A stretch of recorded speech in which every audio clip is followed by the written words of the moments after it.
Assalamualaikum warahmatullahi wabarakatuh. Bismillahirrahmanirrahim. Alhamdulillahi rabbil alamin. Alladzi ja'ala an-nikah miftahan lil barakah wa harrama as-sifah. Asyhadu an la ilaha illallah wahdahu la syarika lah. Asyhadu anna Muhammadan abduhu wa rasuluh.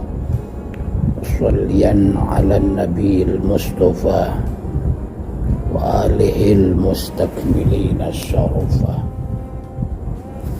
Allahumma salli wa sallim wa kalim ala sayyidina Muhammad wa ala alihi wasahbihi ajma'in, amma ba'du. Para jamaah, wabil khusus kepada jamaah kedua calon mempelai yang dirahmati Allah Subhanahu wa ta'ala.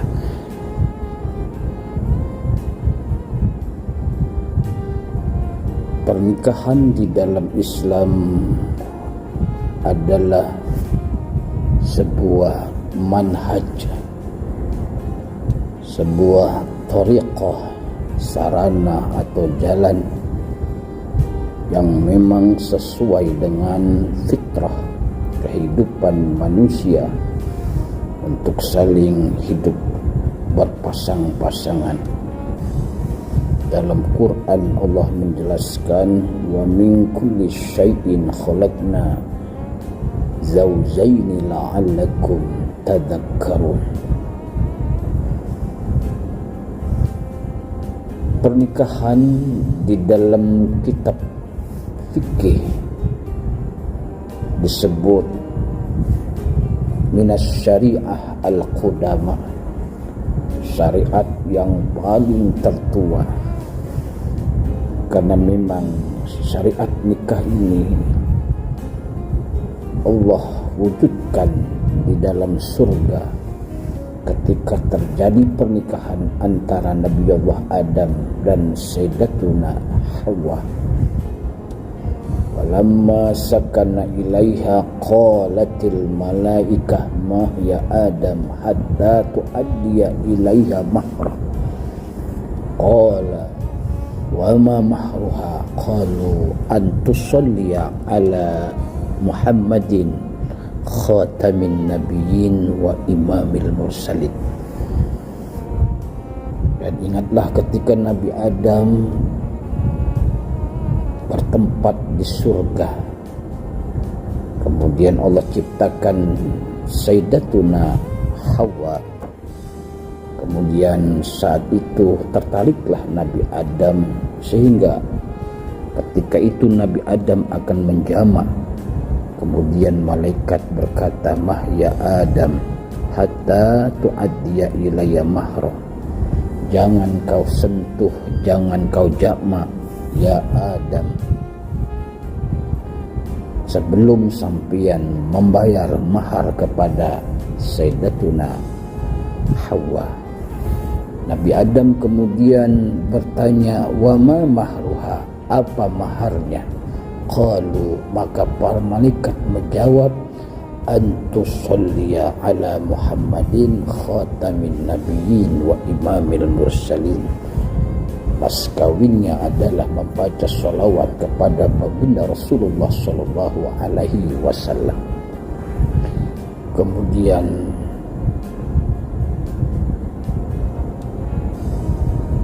wa khataba Jibril, Nabi Jibril alaihissalam, wa khataba Jibril, kemudian malaikat Jibril membaca khutbah, wa syahida Israfil wa Mikail, yang menjadi saksi malaikat Mikail dan malaikat Israel dan sebagian malaikat-malaikat yang ada di surga. Kemudian Allah menikahkan Siti Hawa dengan Nabi Allah Adam alaihi salam. Itulah sekelumit tentang sejarah pernikahan, sehingga Syekh Nawawi menyebut an-nikah minas syariah al-qudama, bahwa nikah adalah syariat yang paling kuno, paling tertua. Demikian juga pernikahan adalah syariat yang paling lama dan paling panjang. Kenapa demikian? Sebab di dalam sebuah pernikahan terdapat banyak amalan dengan pahala luar biasa yang hanya bisa dilakukan oleh pasangan suami istri. Sehingga pernikahan ini adalah penyempurna keislaman, ketakwaan dari seorang muslim dan muslimah, sebagaimana hadis Nabi, man tazawwada faqad istakmala nisbaddin falyattaqillah bilisbisani. Siapa yang telah menunaikan pernikahan, maka sungguh dia telah melaksanakan setengah keagamaan, setengah ketakwaan, dan setengah lagi ketakwaan itu disempurnakan dengan melakukan ketaatan yang lain yang diperintahkan Allah Subhanahu wa ta'ala.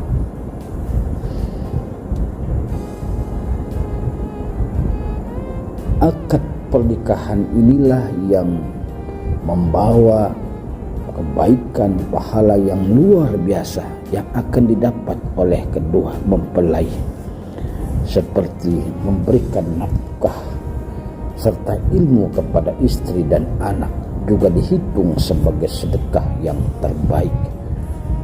Selanjutnya, seorang istri yang tersenyum kepada suami, merawat suami, memasakkan makanan minuman untuk suami, akan mendapatkan pahala di sisi Allah Subhanahu wa ta'ala.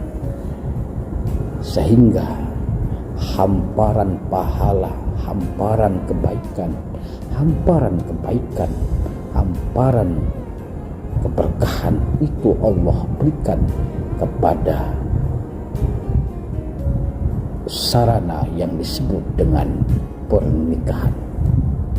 Apapun yang dilakukan oleh pasangan suami istri, semuanya akan bernilai pahala dan akan bernilai keberkahan di dalam hidupnya.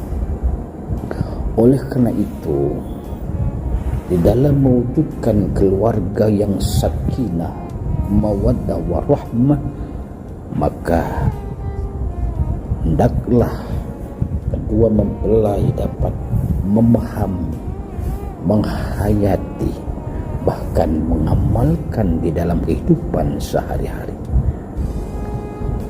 Apa kaifiyah, apa kunci dalam meraih keluarga yang sakinah, mawaddah warahmah tersebut? Pertama kali yang harus dilakukan adalah pasangan suami istri harus meniatkan ikhlas semata-mata karena Allah Subhanahu wa ta'ala. Karena ikhlas itu adalah ruhnya kehidupan seorang muslim. Dari niat yang tulus, niat yang ikhlas hanya karena Allah dan hanya juga karena Rasulullah, maka kebaikan dan keberkahan Allah akan berikan kepada sebuah keluarga.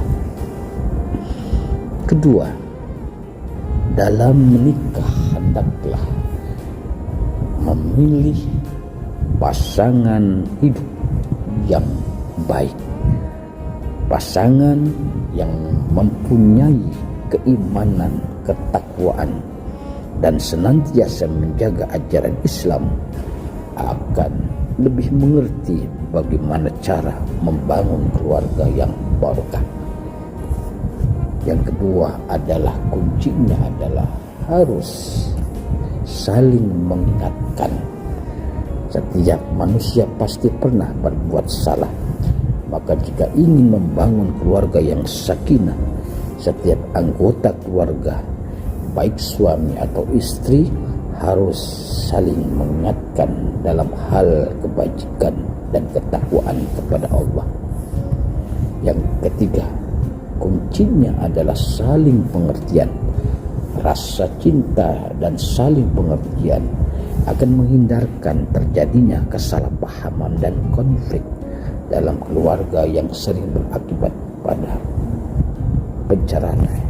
penceraian.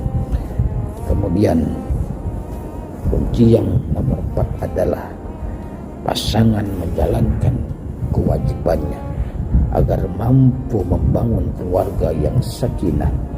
Maka baik istri maupun suami harus dapat menjalankan kewajibannya dengan baik dan melihat satu sama lainnya. Kemudian kunci yang nomor 5 adalah saling percaya antara satu dengan yang lainnya. Membangun keluarga yang sakinah, suami istri harus mampu saling mempercayai, dan keduanya harus mampu menjaga kepercayaan pasangannya. Kedua mempelai yang dirahmati Allah. Kemudian ada amalan yang harus diperhatikan dalam menumpang keberkahan dalam suatu keluarga itu. Amalan itu adalah: pertama, tegakkan sholat dengan khusyuk dan berkualitas, karena sholat adalah tempat dialognya seorang hamba kepada Allah. As-sholatu mi'rajul mu'min. Sholat itu mi'rajnya orang muslim.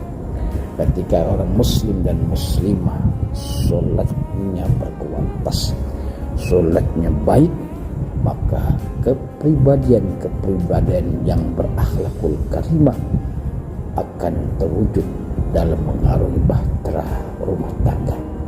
Jadi lakukan, tegakkan sholat dengan baik, dengan benar, dan dengan khusyuk dan berkualitas. Insya Allah kehidupan rumah tangga kita akan mendatangkan keberkahan. Yang kedua adalah pasangan harus dan selalu belajar dan belajar. Seorang istri harus mampu belajar tentang suaminya, apa yang disenangi oleh suaminya, apa yang tidak disenangi oleh suaminya. Begitu juga suami harus belajar tentang istrinya, perkara apa yang membuat istri kita bahagia, hal-hal apa yang bisa mendatangkan istri kita nyaman, istri kita tenang, istri kita bahagia di dalam kehidupan rumah tangga.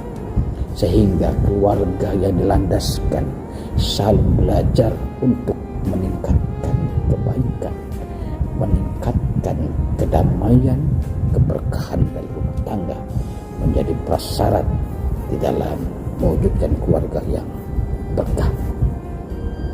Yang ketiga adalah kedua mempelai harus berbakti kepada kedua orang tuanya setelah menikah. Tolong jangan lupakan karomah kedua orang tua. Ambil mukjizat hidup dari keberkahan kedua orang tua kita. Bikinlah kedua orang tua kita nyaman. Bikinlah orang tua kita itu bahagia.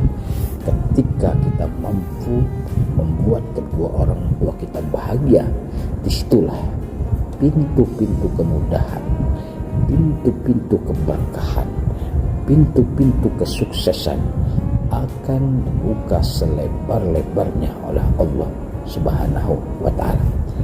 Dan yang keempat, kedua mempelai harus jangan sampai mewariskan perbuatan-perbuatan jelek kepada masing-masing. Suami jangan mewariskan amal perbuatan yang jelek kepada istri. istri pun sebaliknya jangan sampai mewariskan perbuatan amal yang jelek kepada suami. Dari hal-hal di atas inilah yang menjadi perhatian kepada kedua mempelai, sehingga insya Allah dengan memahami dengan seksama, memahami dengan baik dan benar, insya Allah keluarga yang bahagia akan terwujud, tentu saja dalam bimbingan Allah dan Rasulullah SAW. Demikian, terima kasih. Assalamualaikum warahmatullahi wabarakatuh.